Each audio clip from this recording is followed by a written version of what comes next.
The city buzzed with life. Skyscrapers touched the heavens and neon lights painted the streets in a riot of colors. Amidst this urban jungle, Jordan, a young tech-savvy journalist, was always on the lookout for the latest digital trends to report on. With raven black hair, sharp glasses framing intelligent eyes, and a penchant for checking every tech blog every morning, Jordan was known among friends as the go-to for any software advice. On a rather ordinary Thursday morning, as Jordan scrolled through his feed, an advertisement for a new app called Whisper popped up. The tagline read, "Connect beyond boundaries." Jordan's curiosity was piqued. He quickly checked some reviews. Everyone was raving about its unique encryption and unparalleled user experience. Without giving it a second thought, Jordan downloaded it. Setting up the app was a breeze. A slick, minimalist interface greeted Jordan with just a simple plus sign icon to start new conversations. But before Jordan could explore further, a soft chime sounded signaling an incoming message. The sender, Future 479. The message read, "You're about to spill coffee on today's paper. Be careful." Jordan chuckled. It sounded like one of those generic fortune cookie messages as he poured his morning brew, grabbed the newspaper, and settled on the couch. Engrossed in an article about the rise of digital currencies, Jordan's hand jolted ever so slightly. Coffee splattered, staining the crisp newsprint. Stunned, Jordan glanced back at his phone. At Future 479's warning. It could be a coincidence, surely. Throughout the day, Whisper's icon glowed enticingly, but Jordan was hesitant to open it. However, by evening, curiosity won out. Jordan initiated a conversation, typing with swift determination. "Who is this?" A momentary pause, then a reply. "A friend. Beware the puddle outside Mario's pizzeria." Jordan rolled his eyes. "A prank," he concluded. Yet later that evening, as he left Mario's with a box of margarita, sure enough, an unnoticed puddle lay in his path. In avoiding it, he narrowly missed colliding with a speeding cyclist. Twice couldn't be a coincidence, could it? Jordan pondered the possibilities as the city lights blinked and shimmered, and the digital whisper of an app called Whisper beckoned with secrets yet unveiled. Alex's Cafe, Bite a Brew, was a quirky mix of technology and traditional cafe vibes. Vintage computer parts adorned the walls. The aroma of fresh coffee mingled with the occasional hum of a 3D printer. It was here that Jordan and Alex usually met up after work. Alex, with her fiery red hair and tattoos of circuit patterns winding up her arms, contrasted sharply with Jordan's more conservative appearance. "Have you heard of Whisper?" Jordan blurted out as soon as Alex settled into the seat across them. Alex raised an eyebrow, that new chat app everyone's obsessing over. "Why?" Without waiting, Jordan thrust the phone towards Alex, showcasing the predictions of Future 479. Alex's skepticism was palpable. "Come on, Jordan. It's probably just some advanced AI algorithm predicting common events." Spilled coffee. Avoiding puddles. Sounds generic. Jordan hesitated before admitting. "There was another message after I left the pizzeria." Alex's demeanor shifted, the casual dismissal replaced by genuine concern. Mark was Jordan's ex-boyfriend, and his tumultuous relationship had ended on a sour note.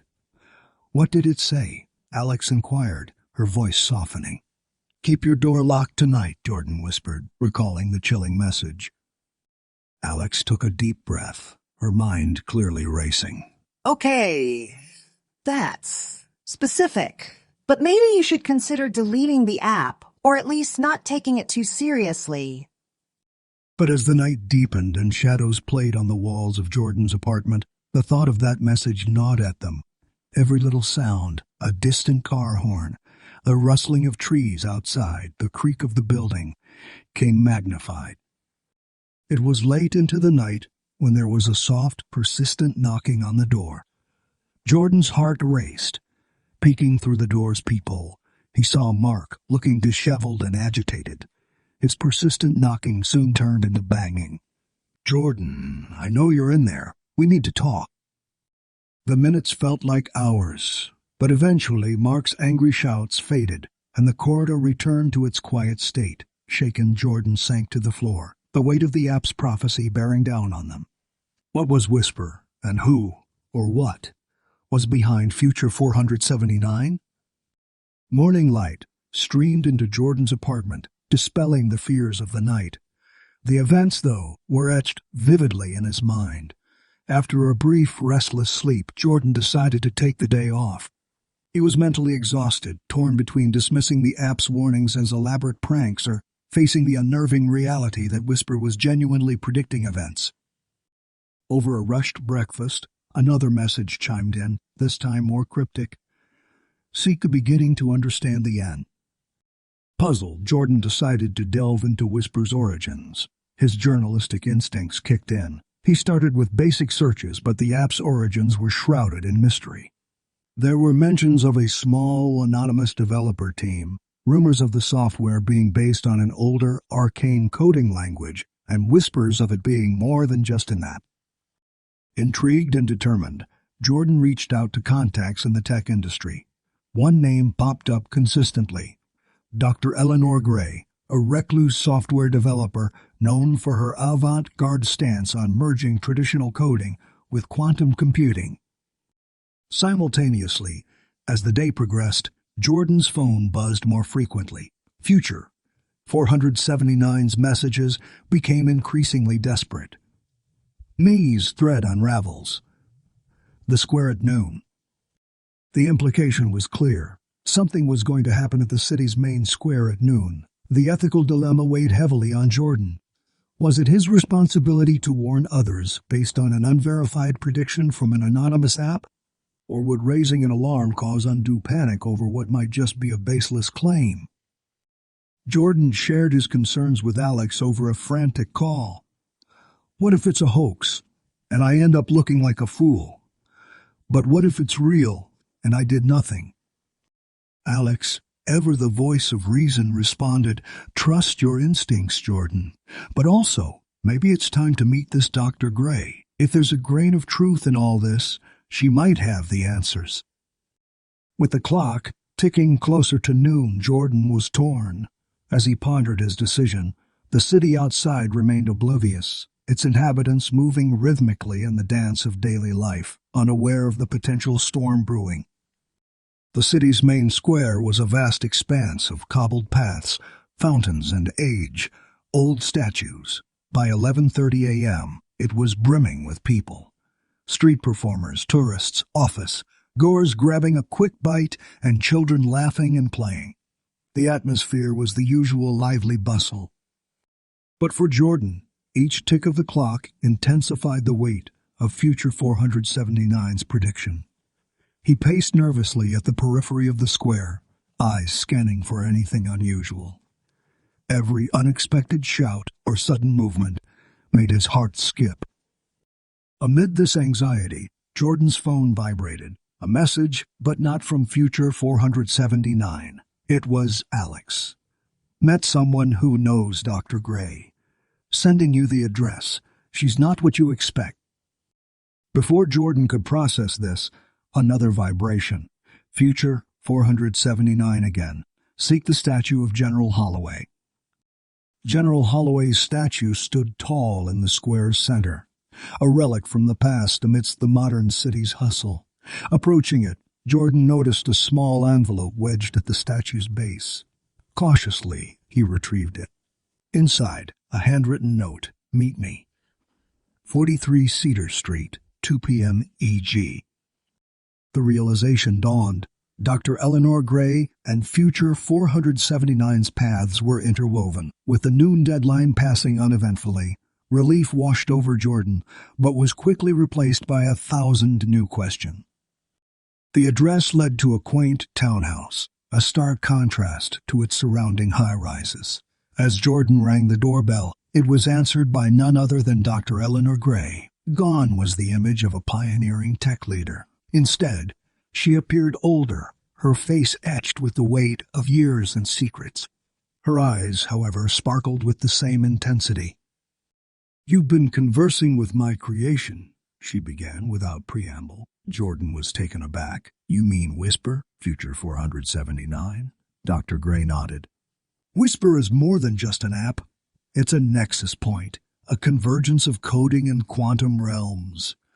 Future 479. It's an echo, a ripple from potential futures. The weight of her words settled in, suggesting implications far beyond any simple software. And Jordan stood on the precipice of understanding, with Dr. Gray as the gatekeeper to the truth. Inside Dr. Gray's residence, the atmosphere was thick with the musty scent of old books and machinery. Jordan followed her into a dimly lit study, its walls lined with scribbles, equations, and intricate diagrams showcasing quantum queries, time loops, and coding algorithms. The app, as you know it, is merely the tip of the iceberg, Dr. Gray began, her voice trembling with emotion. Whisper doesn't predict the future. It communicates with it. Jordan struggled to grasp the enormity of her claim. How is that even possible? Dr. Gray's explanation delved deep into quantum entanglement and alternate realities. In layman's terms, she said, Whisper leverages quantum phenomena to catch echoes of potential futures. It's not set in stone. It's a range of possibilities. She hesitated before revealing, and Future 479. That's not an algorithm. It's a point of contact. A person, or perhaps a version of a person, sending messages back. Jordan's mind raced. But why the cryptic messages? The warnings? Dr. Gray looked solemn. Because every action, every decision we make has consequences. Some futures are better left unmanifested. The echoes sent back are an attempt to nudge the present onto a preferable path. Remembering the pause at the square, Jordan asked, What happened at noon? With a sad smile, Dr. Gray replied, A subtle shift. A decision changed. A disaster averted, or merely a collective acknowledgement of the threads of fate. You may never fully know. Suddenly, Jordan's phone buzzed. Another message from Future 479. Thank you. The weight of his journey, the mingling of science and fate, and the very nature of reality settled in. Whisper wasn't just an app. It was a bridge, a liaison between choices and outcomes. As Jordan left Dr. Gray's house, he looked at his phone, contemplating whether to keep the app or delete it. The boundaries between the digital and real had blurred, but one thing was certain. Life was an intricate web of decisions, and every whisper could change its course.